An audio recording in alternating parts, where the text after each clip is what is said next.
You're sabotaging yourself every single day, and you don't even realize it.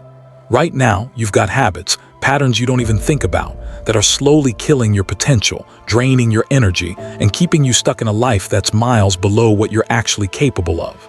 I'm not talking about obvious stuff like drinking too much or wasting hours on social media, though those don't help. I'm talking about deeper, more insidious patterns that masquerade as normal behavior.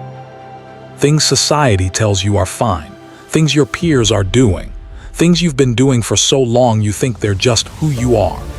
But here's the truth, these habits aren't you. They're patterns you picked up along the way from your environment, from cultural messaging, from unchallenged assumptions about how life works. And the good news, if they're just patterns, they can be changed.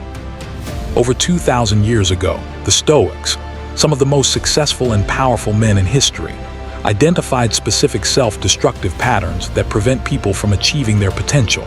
And they developed practical strategies for eliminating these patterns and replacing them with ones that actually serve your goals. These weren't theoretical philosophers sitting in libraries. Marcus Aurelius ran the Roman Empire. Seneca was one of the wealthiest and most influential men in Rome. Epictetus went from being a slave to becoming one of the most respected teachers of his era. They understood something critical. Your habits determine your destiny, not your intentions, not your wishes, your actual daily habits.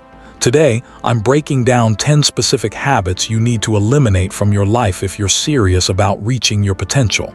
And for each one, I'll give you the exact strategy for breaking it. But before we dive in, I need to ask you something. Are you actually going to do this? Or are you going to watch this video, nod along, feel motivated for about 12 minutes and then go right back to the same patterns? Because if you're serious, if you actually want to change, then you need to commit right now. Don't skip this video. Don't half watch while scrolling on your phone. Give this your full attention because the habits we're about to discuss are literally determining the trajectory of your entire life. If you're ready to identify and eliminate the patterns holding you back, drop a comment saying, "I'm committed." And subscribe to Strength Within because we're building a community of men who refuse to settle for mediocrity. Let's get into it. Habit 1. Chasing status symbols instead of substance. Let's start with the most American habit on this list. Believing that accumulating stuff will make you happy. You see it everywhere. Guys grinding themselves into the ground for the latest truck, the bigger house, the luxury watch, the designer clothes, not because they actually need these things or even particularly want them, but because they think these possessions will make them feel successful. Here's the brutal truth, they won't. The Stoics called this excessive materialism, and they understood that it's a trap. Every time you achieve one material milestone, your brain immediately recalibrates and sets a new one. You get the car you wanted, and for about 2 weeks you feel great. Then it becomes normal, and suddenly you're eyeing the upgraded version. This is called the hedonic treadmill, and it guarantees you'll never find satisfaction through possessions. I know a guy in Atlanta who's the perfect example of this. He's in tech sales, makes good money, around $150K base plus commission. On paper, he should be comfortable, but he's constantly stressed about money. Why? Because he's trapped in the status game. He bought a BMW because his coworkers have nice cars. He rents an expensive apartment in the trendy part of town because that's where successful young professionals are supposed to live. He wears designer clothes, eats at expensive restaurants, takes flashy vacations for Instagram.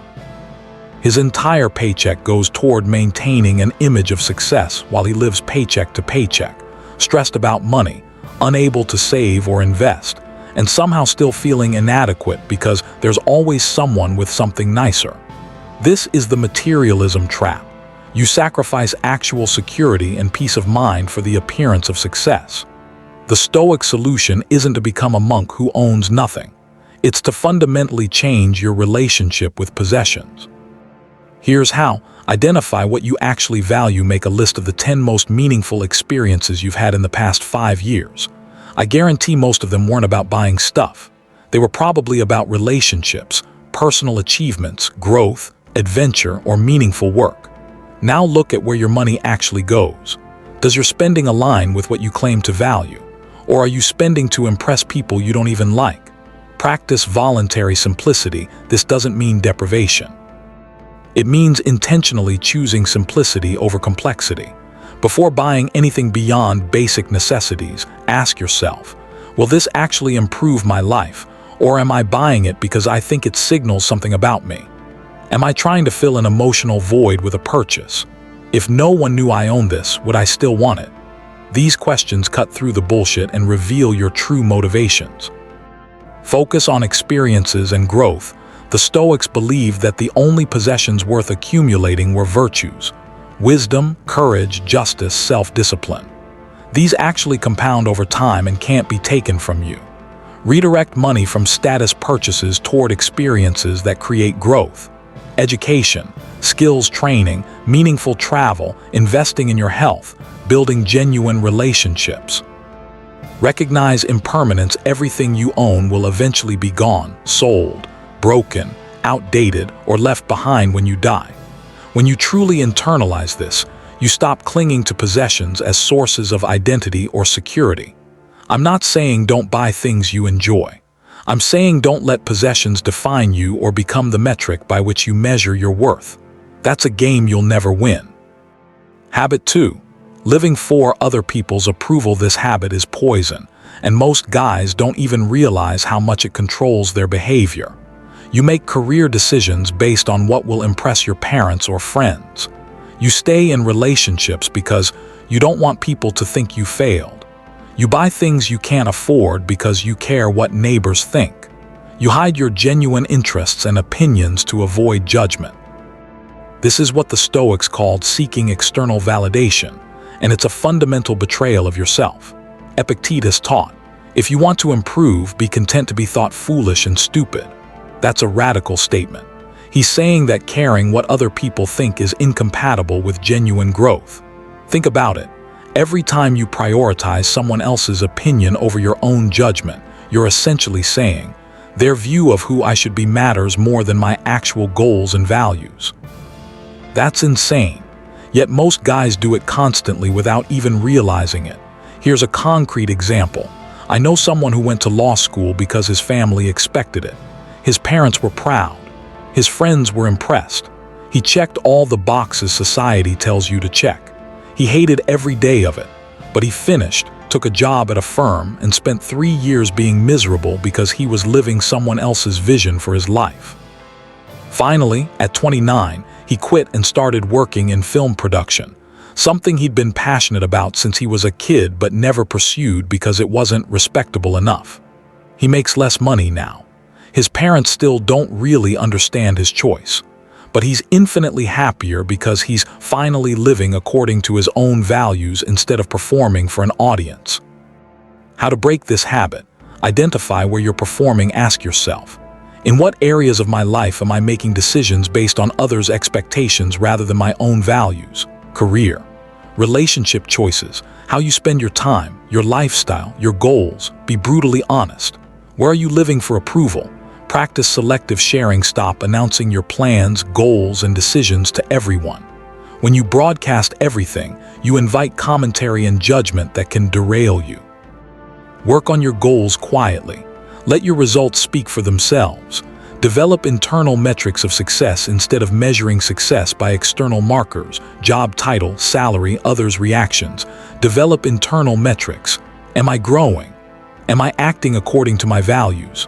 Am I building the life I actually want? These questions focus your attention on what you can control and what actually matters. Accept that some people won't understand the moment you stop living for approval. Some people will be confused or even critical. That's fine. You're not responsible for managing their expectations or making them comfortable with your choices. The Stoics would say, their opinions are outside your control, so they're not worth your emotional investment. This doesn't mean being an asshole or unnecessarily antagonizing people.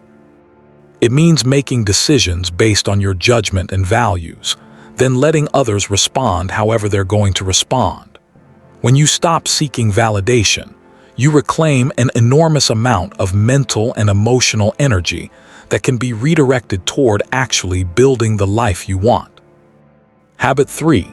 Replaying the past and catastropizing, the future your brain is probably spending an enormous amount of time in two places where it has absolutely no power: the past and the distant future. You replay conversations and decisions from months or years ago, analyzing what you should have said or done differently. You imagine worst-case scenarios about things that haven't happened yet and might never happen. This is rumination, and it's a mental habit that destroys your ability to function in the present moment, which is literally the only place where you can actually do anything. Marcus Aurelius wrote, "Confine yourself to the present," not as philosophical advice, but as a practical strategy for maintaining sanity and effectiveness. When you're ruminating about the past, you're essentially punishing yourself for things you can't change. When you're catastrophizing about the future, you're creating anxiety about things you can't predict or control. Neither serves any purpose. Both drain your energy and cloud your thinking. I know a project manager in Chicago who was completely paralyzed by this habit. Every time a project had any kind of setback, he'd spend hours analyzing what went wrong, whose fault it was, what he should have done differently. Then he'd project that anxiety forward. If this project fails, I'll get fired. If I get fired, I won't find another job. My career will be over. None of this mental activity helped him solve actual problems. It just kept him stuck in a loop of anxiety and self-recrimination. Here's how to break this pattern. Practice present moment awareness. When you notice yourself ruminating, ask, what's happening right now in this actual moment? Usually, in the actual present moment, you're fine. You're not in danger. There's no immediate crisis. The suffering is happening in your mind, not in reality. Distinguish between productive and unproductive thinking. Productive thinking. What can I learn from this mistake to avoid repeating it? Unproductive thinking. Why am I so stupid? This always happens to me. I always screw everything up. Productive thinking. What's one action I can take right now to move this forward? Unproductive thinking. What if this all falls apart? What if I fail? What if everyone sees I'm a fraud? When you catch yourself in unproductive thinking, consciously redirect to productive thinking. Use the "so what" technique when you're spiraling about a potential future problem. Follow the thought to its logical conclusion. What if I fail at this? So what? I'll learn from it and try something else. What if people judge me? So what? Their judgment doesn't actually affect my life. Usually when you follow the catastrophic thought all the way through, you realize the worst-case scenario is something you can handle. Focus on your sphere of control. The Stoic framework is simple. Identify what you can control, act on that, and accept what you can't control. You can't control the past, it's done. You can't control most aspects of the future, too many variables. You can control your actions, choices, and responses in the present moment. That's where all your power lies. Habit 4. Resisting change and clinging to comfort. Change is scary. The unknown is uncomfortable. So most guys develop a powerful habit. They cling to what's familiar even when what's familiar is making them miserable. You stay in the job you hate because at least it's predictable. You avoid pursuing opportunities because they involve risk. You maintain routines and relationships that no longer serve you because change requires effort and uncertainty. Stoics understood that this resistance to change is fundamentally irrational. Change is constant. Resisting it doesn't prevent it, it just makes you suffer more when it inevitably happens. Marcus Aurelius reminded himself, everything is change. You yourself are in constant change and decay. The whole universe is change. Fighting this reality is like fighting gravity. You'll lose every time. The guys who grow and succeed aren't the ones who avoid change. They're the ones who have learned to embrace it as opportunity. Here's how to develop this capacity.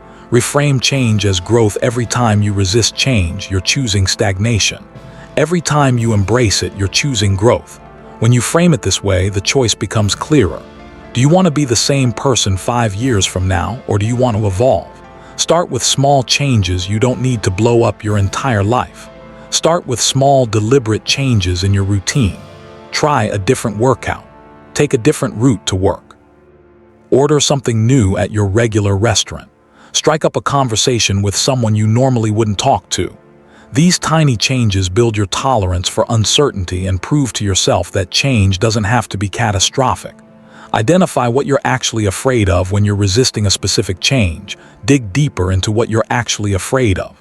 Considering a career change. Are you afraid of failure, financial insecurity, looking foolish, disappointing people?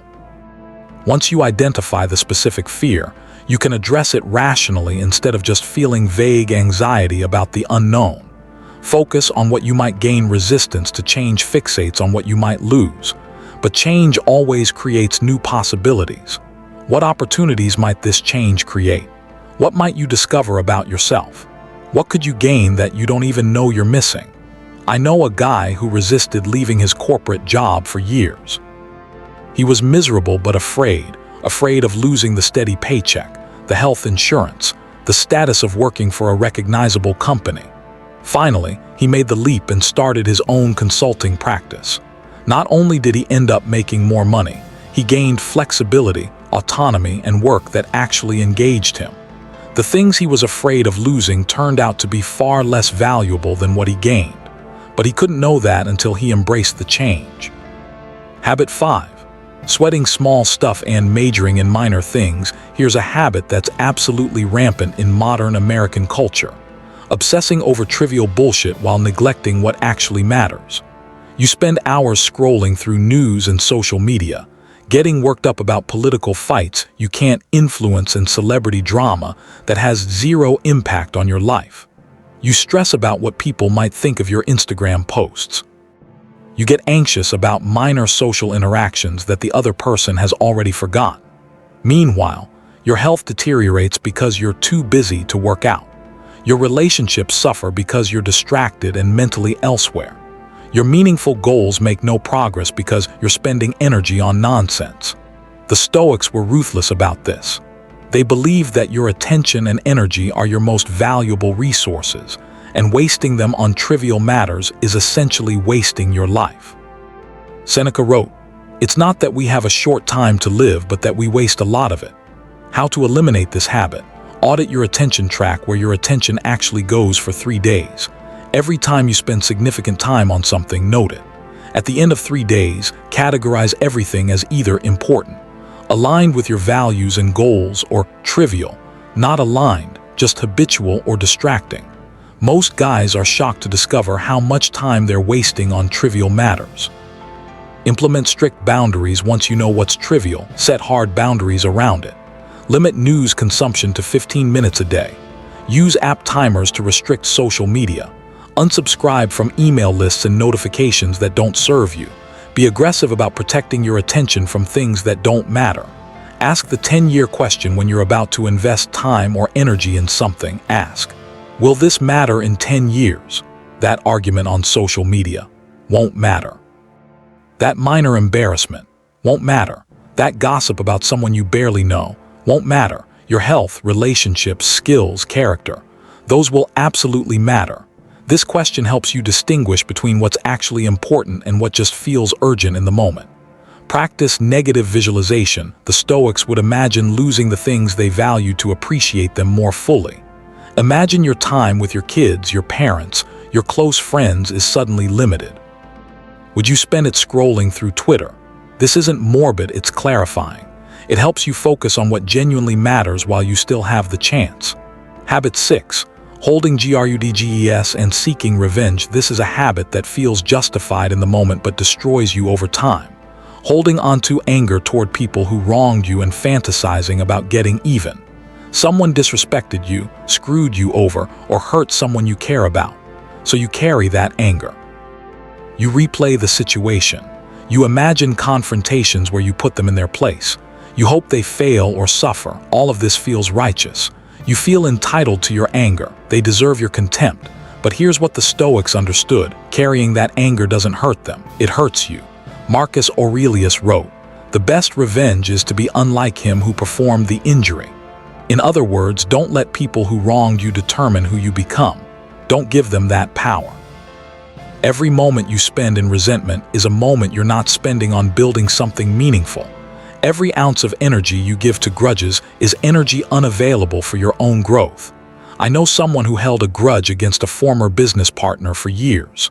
The partner had acted unethically, taken credit for work he didn't do, and walked away with money that wasn't rightfully his. The anger was justified. The partner absolutely behaved badly. But carrying that anger for years accomplished nothing. The partner moved on with his life, completely unaffected by the resentment being directed at him. Meanwhile, the guy holding the grudge was stuck, unable to fully move forward because part of him was still fighting a battle from the past. Finally, he made a conscious decision to let it go, not because the partner deserved forgiveness, but because carrying the grudge was costing too much. Here's how to break this pattern. Recognize the cost. Every grudge you hold has a cost: mental energy, emotional bandwidth, peace of mind. And that cost comes entirely out of your account, not the person you're angry at. Is the cost worth it? Or would you rather redirect that energy toward building something? Separate justice from revenge. There's a difference between ensuring consequences for bad behavior and seeking revenge. If someone genuinely wronged you, there might be appropriate consequences. Ending the relationship, holding them accountable through proper channels, protecting yourself from future harm. But revenge, trying to hurt them back, hoping they suffer, obsessing over their downfall, doesn't serve justice. It just keeps you trapped. Practice radical acceptance. This doesn't mean approving of what happened. It means accepting that it happened, it's in the past, and you can't change it. The situation is what it is. They are who they are. Holding onto anger won't change either of those facts. Choose your response. You can't control how people treat you. You can only control how you respond to being treated. Will you let their behavior turn you into someone bitter and vengeful? Or will you maintain your integrity regardless of how they acted? That choice determines who you become. Habit 7. Wasting time on meaningless activities. Time is the one resource you can never get back. Once an hour is gone, it's gone forever. Yet most guys treat time as if it's infinite, wasting massive chunks of it on activities that provide zero value. Hours of gaming when you've already played enough to relax. Binge watching shows you don't even enjoy that much. Scrolling through content you won't remember. Hanging out with people who drain your energy just to avoid being alone. The Stoics were obsessed with using time wisely. Seneca wrote an entire essay called On the Shortness of Life, arguing that life isn't short, we just waste most of it. Here's how to stop wasting time. Define your priorities. You can't evaluate whether an activity is a waste of time unless you know what you're trying to accomplish. What are your actual priorities? Health, relationships, career advancement, skill development, financial security. Write them down. Be specific. Track your time for 1 week. Track everything you do and how long it takes. At the end of the week, evaluate each activity. Did this serve my priorities or was it just habitual? Most guys are shocked by how much time they're losing to activities they don't even enjoy. Implement time blocking. Allocate specific time blocks for specific activities. Work from 9-5.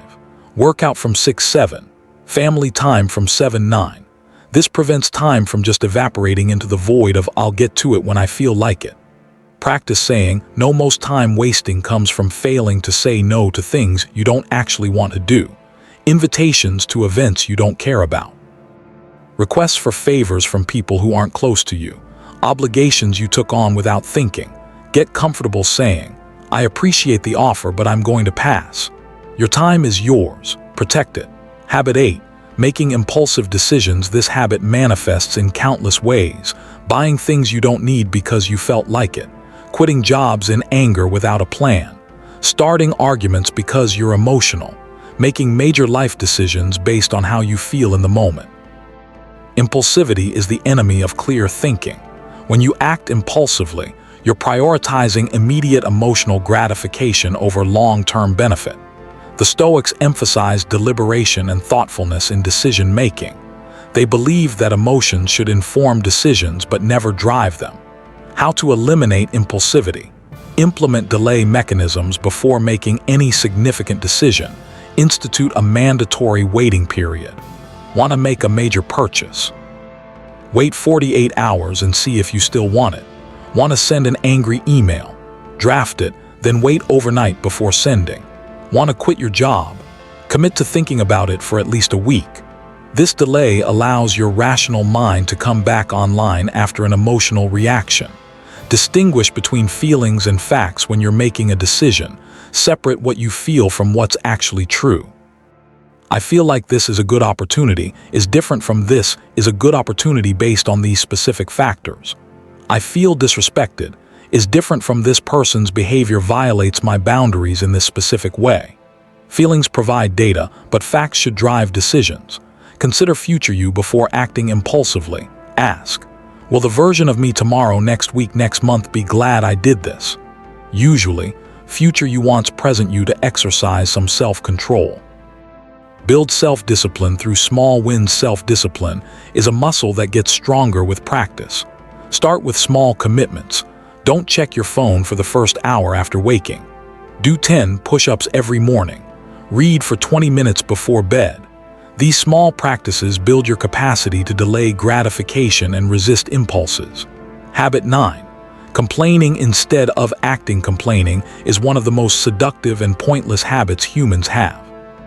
It feels productive because you're expressing your dissatisfaction. It feels righteous because maybe the thing you're complaining about genuinely is unfair or difficult. But complaining accomplishes nothing. It doesn't solve problems. It doesn't improve situations. It just keeps you stuck in a victim mentality where you're constantly at the mercy of external circumstances.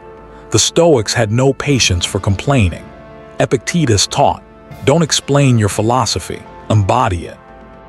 In other words, stop talking about what's wrong and start doing something about it. How to eliminate complaining. Catch yourself, start noticing how often you complain. About traffic, weather, work, other people, politics, whatever. Just notice the pattern without judgment. Awareness is the first step. Ask, can I do something about this? Every time you're about to complain, ask yourself this question. If the answer is yes, do something about it instead of complaining. Answer is no, accept it and move on. Reframe problems as challenges instead of this is so unfair, difficult, frustrating. Try this is challenging. How can I handle it? This shifts you from passive victim to active problem solver. Practice gratitude. Complaining focuses on what's wrong. Gratitude focuses on what's right. They can't coexist. The more you practice gratitude, the less room there is for complaining. Make it a daily habit. Write down or mentally note 3 things you're grateful for. This isn't about toxic positivity or pretending problems don't exist. It's about choosing where you focus your attention. Habit 10. Seeking comfort over growth. Here's the final habit, and it might be the most insidious. Choosing comfort over growth at every opportunity. You avoid difficult conversations because they're uncomfortable.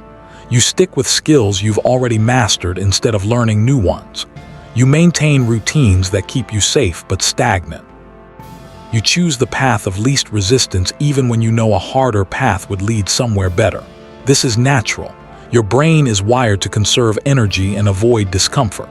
But when you always choose comfort, you guarantee stagnation. The Stoics believed that growth comes from challenge, discomfort, and voluntarily taking on difficult tasks.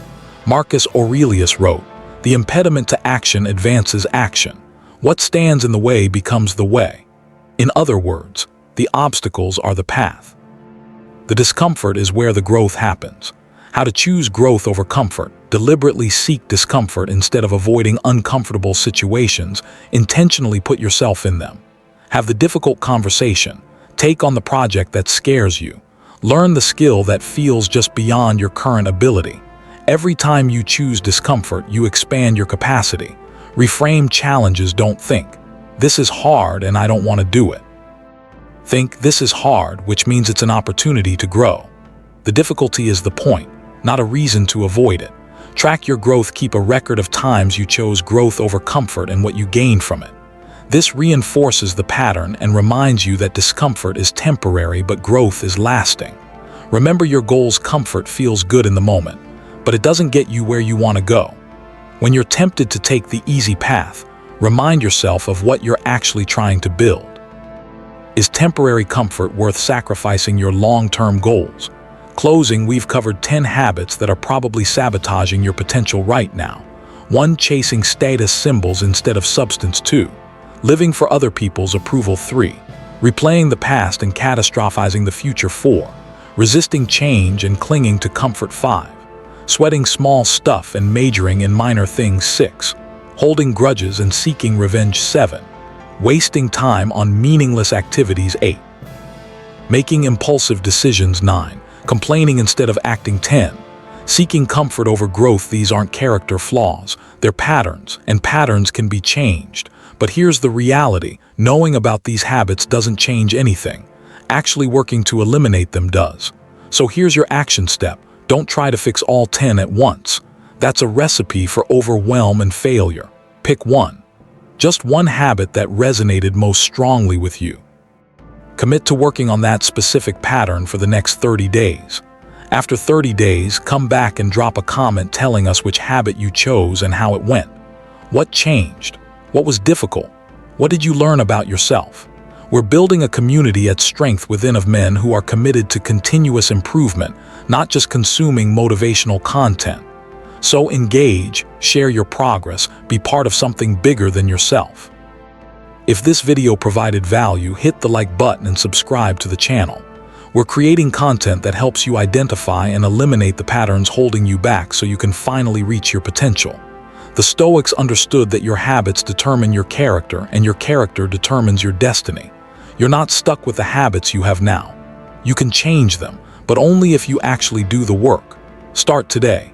Pick one habit, commit to changing it. Your future self will thank you.